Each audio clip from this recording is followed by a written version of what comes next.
Hello everyone, welcome back to my YouTube channel. So in the last video we discussed briefly about the syllabus of physiology. We discussed different systems. So today onwards we will try to cover each system topic wise in detail. So let's start with the general physiology, and the most important topic in the general physiology is homeostasis.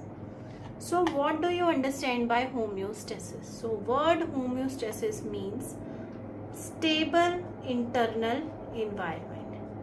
तो homeostasis word का मतलब अगर हम जानने की कोशिश करें, उसका मतलब है एक stable internal environment inside the body. तो stable internal environment में क्या क्या चीज़ें आ जाती हैं, जैसे कि हमारी बॉडी के अंदर सेल्स हैं, टिश्यूज़ हैं, ऑर्गन्स हैं, ऑर्गन सिस्टम है, तो ये सभी एक कॉमन इन्वायरमेंट को शेयर करते हैं inside the body, and that environment should be stable, should be constant. So this stable internal environment और the maintenance of stable internal environment is known as homeostasis, right? So there was a scientist in the 19th century known as Claude Bernard. He was a French physiologist. So what did he do? His discovery was he discovered the role of maintenance of this stable environment. He recognized the importance of maintenance of this stable environment for the normal functioning of the body. तो इस scientist ने पहचाना कि एक हमारी body के अंदर एक कांस्टेंट इंटरनल एनवायरनमेंट का रहना कितना ज़रूरी है for the normal physiological functioning. तो उन्होंने इस कांस्टेंट स्टेबल इन्वायरमेंट को term the milieu interior, right? So milieu interior, and the term homeostasis was coined by an American physiologist, that is W.B. Cannon. उन्होंने इसको नाम दिया homeostasis, that is the maintenance of stable internal environment. अब stable internal environment में हम बात कर रहे हैं कांस्टेंट पीएच की. हमारी बॉडी का पीएच कांस्टेंट होना चाहिए. Constant volume inside the body, volume of fluid, volume of blood constant रहना चाहिए. Then we are talking about the composition. हमारे इंटरनल एनवायरनमेंट की कॉम्पोजिशन कांस्टेंट होनी चाहिए. Then constant concentration of different type of ions. So अगर इनमें से कोई भी चीज़ डिस्टर्ब होती है, it will disturb our normal physiological functioning of the body. और इन सभी चीज़ों की एक नैरो रेंज होती है. So we have to maintain this in the narrow range. Narrow physiological range में हमें इसको मेंटेन करना पड़ता है for the maintenance of homeostasis. Now we have homeostatic regulatory mechanisms. Homeostatic regulatory mechanisms, तो ये क्या है, इनको अगर हम डिफाइन करें, so these are those physiological mechanisms. ये सबसे पहले these are the physiological mechanisms which are helping और which are required to maintain the homeostasis. So physiological mechanisms which are required to maintain the homeostasis are known as homeostatic regulatory mechanisms. ठीक है? Now this homeostatic regulation is done by two methods. First is the neural regulation और the nervous regulation. दो तरह की regulation है homeostasis की, nervous regulation and the endocrine regulation, right? Nervous regulation and the endocrine regulation. तो जो हमारी ये नर्वस रेगुलेशन है ये बेसिकली काम करती है with the help of the nerve fibres. तो इसमें नर्व फाइबर्स इन्वॉल्व हैं, वो मैसेज लेके आएंगे जाएंगे, ठीक है, नर्व फाइबर्स इन्वॉल्व होंगे। और ये जो हमारी नर्वस रेगुलेशन है ये बहुत शॉर्ट टर्म के लिए अपना इफेक्ट दिखाती है, बट जो इसका एक्शन है वो रैपिड है, रैपिड ऑनसेट होता है। कोई चेंज आया, रैपिडली उसने चेंज को रेगुलेट किया। जो एंडोक्राइन रेगुलेशन है ये हमारा काम करता है by chemical messengers. Chemical messengers यहाँ पे काम करते हैं जिनको हम हॉर्मोन्स भी बोल सकते हैं या हॉर्मोन्स कहा जाता है, ठीक है। जो एंडोक्राइन रेगुलेशन है इसका इफेक्ट जो है वो लॉन्ग टर्म के लिए रहेगा, बट स्लो ऑनसेट है। इस रेगुलेशन को थोड़ा सा टाइम लग जाता है। ये तो हमने पढ़ ली कि एक तो नर्वस सिस्टम रेगुलेट करता है, एक एंडोक्राइन सिस्टम रेगुलेट करता है, right. So there are two basic mechanisms for regulation. Now one most important thing in the regulation, ये तो हमने पढ़ लिया कि नर्वस सिस्टम से रेगुलेशन हो रही है और एंडोक्राइन सिस्टम से रेगुलेशन हो रही है, but how is this regulation working? So we have feedback system. क्या है हमारे पास? Feedback system. तो फीडबैक सिस्टम क्या है? जैसे नाम से पता लग रहा है किसी चीज के बारे में फीडबैक देना, उसके बारे में अपना बाद में ओपिनियन देना। तो आजकल हर जगह फीडबैक सिस्टम चलने लगा है। Even if you go to dine in some restaurant they also ask you to fill the feedback form. तो इसी तरीके से हमारी बॉडी भी हमें एक फीडबैक प्रोवाइड करती है। तो फीडबैक सिस्टम क्या है? ये एक साइकिल ऑफ इवेंट्स है। साइकिल ऑफ इवेंट्स एक लूप में चलता रहता है जिसमें हमारा जो स्टिमुलस है या जो हमारी बॉडी का होम्योस्टेसिस है उसकी मॉनिटरिंग होती है, मॉनिटर होता है, वो असेस होता है, एनालाइज होता है, और कोई उसमें डिस्टरबेंस है तो उसकी करेक्शन होती है और बाद में फिर से उसको रीमॉनिटर किया जाता है। सो फीडबैक सिस्टम में क्या आ रहा है? साइकिल ऑफ इवेंट्स है जिसमें मॉनिटरिंग हो रही है, असेसमेंट हो रही है, एनालिसिस हो रहा है, करेक्शन हो रही है और रीमॉनिटरिंग हो रही है। तो एक लूप की तरह चलेगा। अब अगर हम इसके कंपोनेंट्स की बात करें तो फीडबैक सिस्टम के 3 बेसिक कंपोनेंट्स हैं।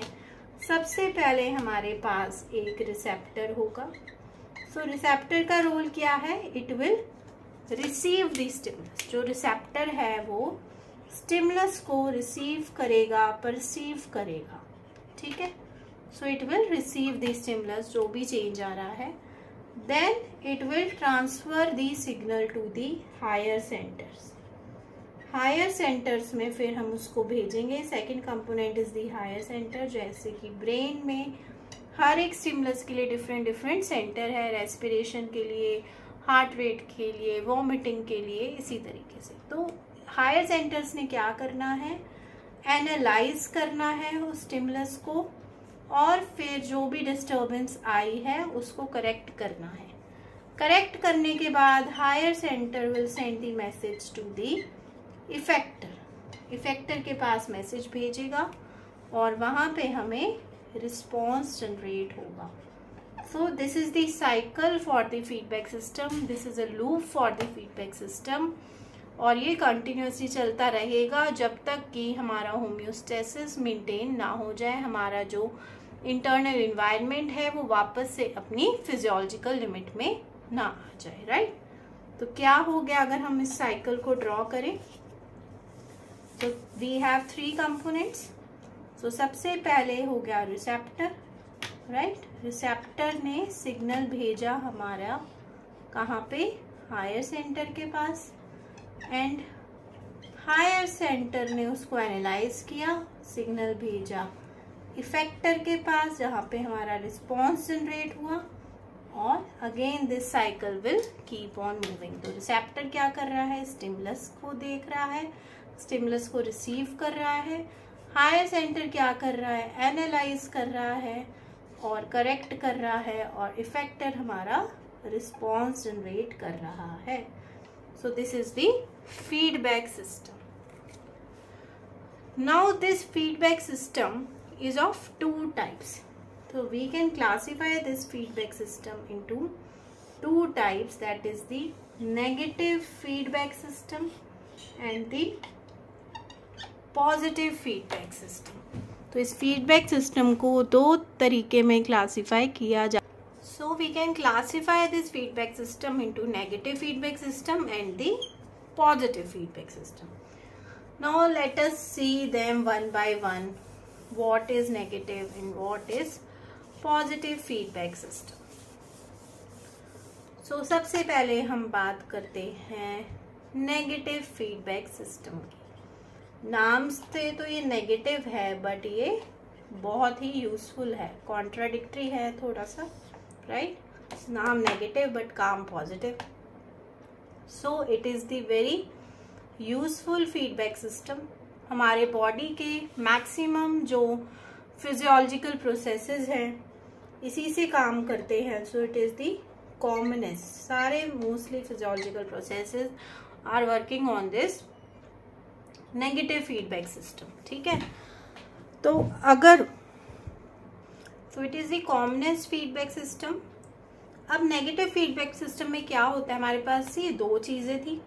स्टिमुलस था और क्या था हमारे पास, रिस्पॉन्स था. So in negative feedback system both the stimulus and the response they are working in the opposite direction. ठीक है, ऑपोजिट डायरेक्शन में ये काम कर रहे हैं. So in the negative feedback system the response will tend to decrease the intensity of stimulus. So this is the negative feedback system. तो इसके बहुत सारे एग्जाम्पल्स हो सकते हैं. तो एक एग्जाम्पल की हम बात कर लेते हैं. अब हमें ये तो पता लग गया कि जो नेगेटिव फीडबैक सिस्टम है उसमें स्टिमुलस और रिस्पॉन्स दोनों ही ऑपोजिट डायरेक्शंस में काम कर रहे हैं. ठीक है, यूजफुल है, हेल्पफुल है, प्रोटेक्टिव है. तो जैसे कि एग्जाम्पल अगर हम देखेंगे तो suppose there is decrease in the blood pressure due to any reason. Injury हुई है, ब्लड लॉस हो गया, कोई भी रीजन से पेशेंट का ब्लड प्रेशर कम हो गया. तो ये क्या है, ब्लड प्रेशर डिक्रीज होना हमारे लिए क्या है, स्टिमुलस. सो बॉडी में बहुत सारे फिजियोलॉजिकल मैकेनिज्म्स काम करेंगे which are the homeostatic regulatory mechanism, and ultimately the result will be increase in the blood pressure. So this is the response. So now we can see that stimulus and the response they are working in the opposite direction. अब ये protective mechanism है. अगर BP fall होता रहता so patient के लिए वो फेटल prove होता, राइट? तो बहुत ज़रूरी था होम्योस्टेसिस को मेंटेन करना, ब्लड प्रेशर को रेगुलेट करना, उसको नॉर्मल लेके आना. सो this is an example of negative feedback system where stimulus and response are working in the opposite direction. I hope this is clear. So next type of feedback system we have positive feedback system. ठीक है, positive feedback system है next हमारे पास. नाम positive है लेकिन काम इसके negative है, तो ये हार्मफुल है हमारे लिए.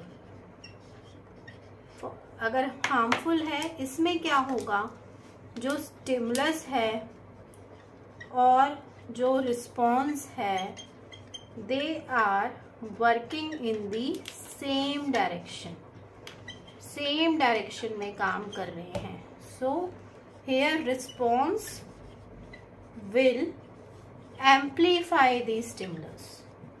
उसको और बढ़ा देगा और उसको इंक्रीज कर देगा, जो कि नेगेटिव फीडबैक में ऑपोजिट हो रहा था. तो इसके बहुत सारे हार्मफुल इफेक्ट्स भी हैं. अगर हम लास्ट एग्जाम्पल की ही बात करें, जो हमने नेगेटिव फीडबैक सिस्टम में लिया था कि fall in the blood pressure, ये हमारा स्टिमुलस था। अब instead of increasing the blood pressure, BP tends to decrease further. Further decrease in the blood pressure can lead to cardiovascular failure.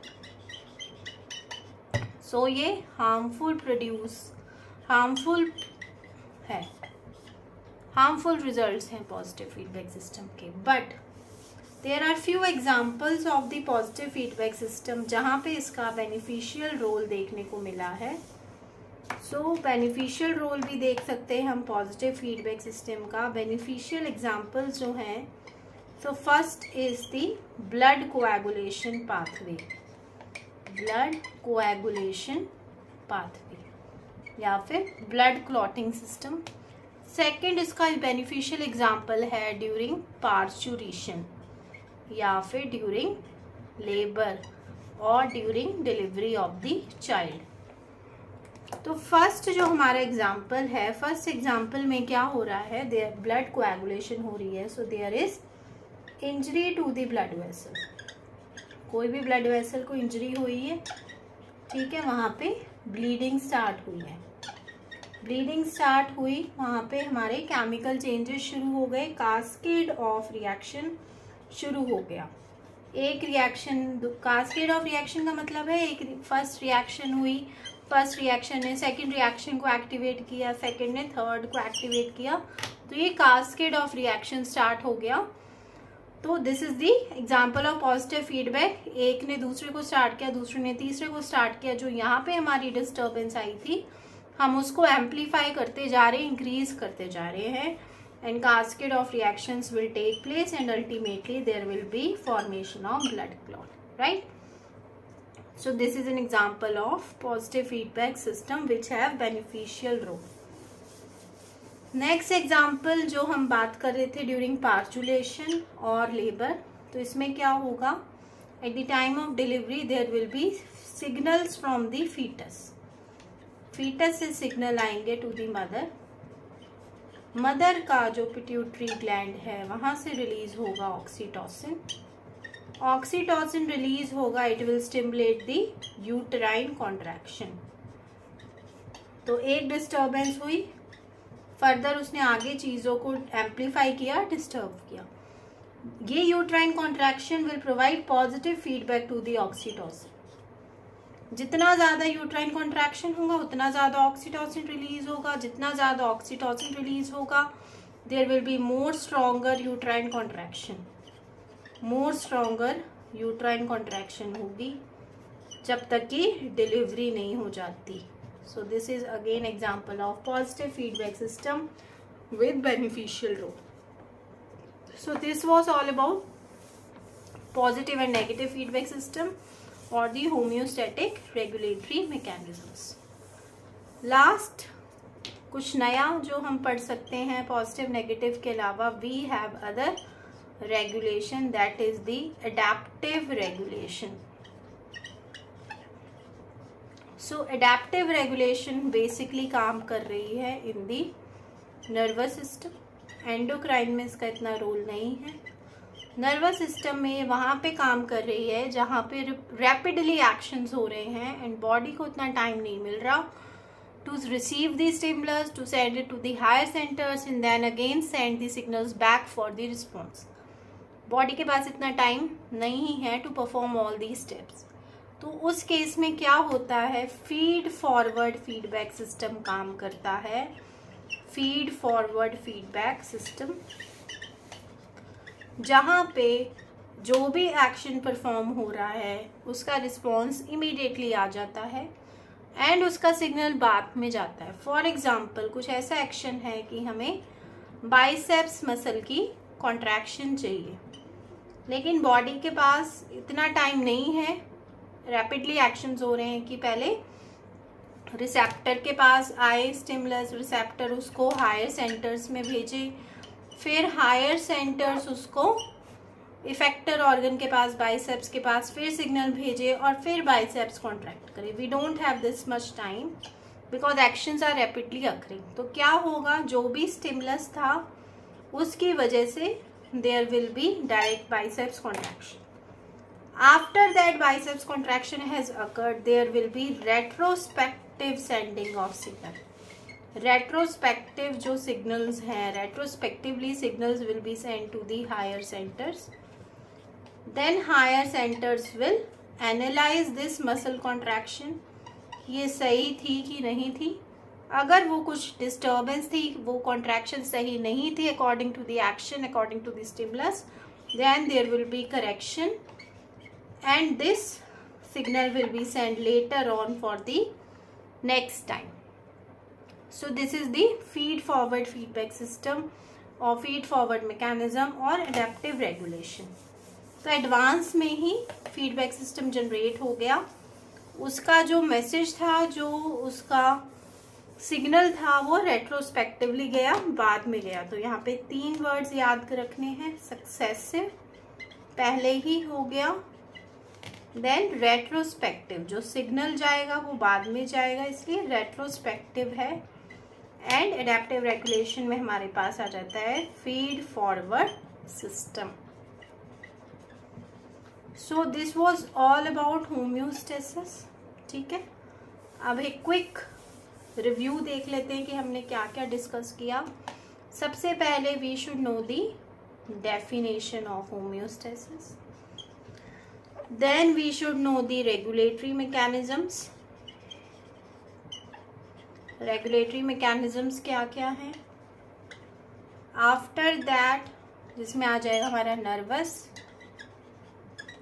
And endocrine. उसके बाद हम बात कर रहे थे negative and the positive feedback system की। देन लास्ट में we have adaptive regulation.